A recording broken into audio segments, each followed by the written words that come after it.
I am a very, very driven individual. I was raised that way. My dad was the same way, workaholic to some degree, and I kind of jumped into those footsteps as I took over the businesses.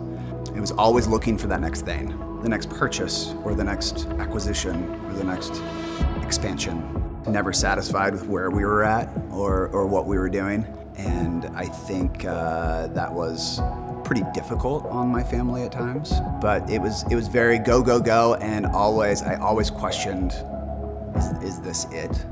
Is this all that there is? Just because I never felt satisfied.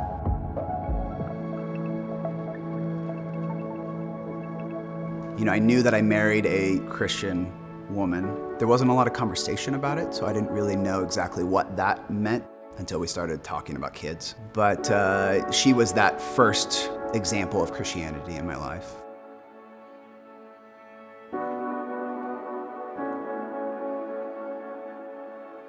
It all started with, honestly, the men's retreat. My wife is very connected with the church. She said, I think it would be a really good place for you. I had every excuse in the book, but I went not knowing a single soul, really.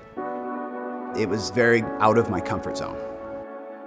There was a prayer walk, and I'm not sure what that was, and I was like, okay.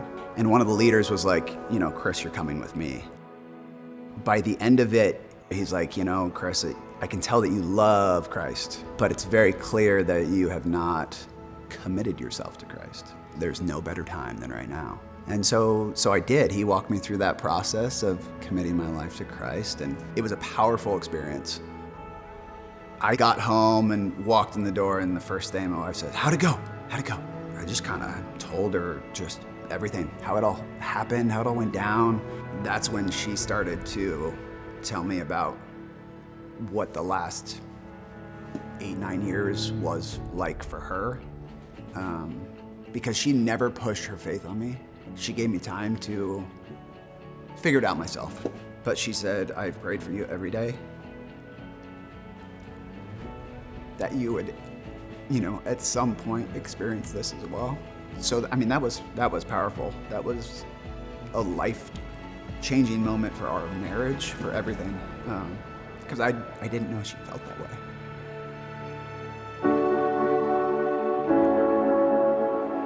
Before we went out on stage, the pastor had said, with you wanting to be that spiritual leader, which is going to take a ton of work, I want you to baptize your wife. It was a pretty magical time for us. And so life has been great, but it's been challenging. Just a lot of things that I never thought of before.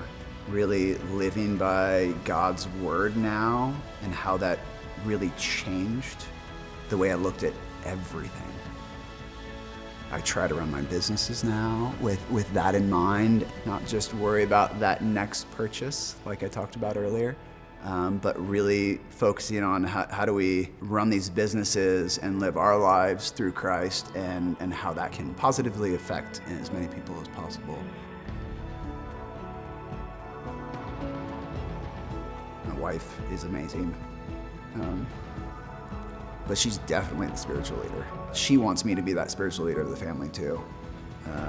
And I think what the second part of that is what goes along with being the spiritual leader is really raising our boys in those Christian values, and to learn their relationship with God at a young age, and to just continually usher them in the right directions with their faith.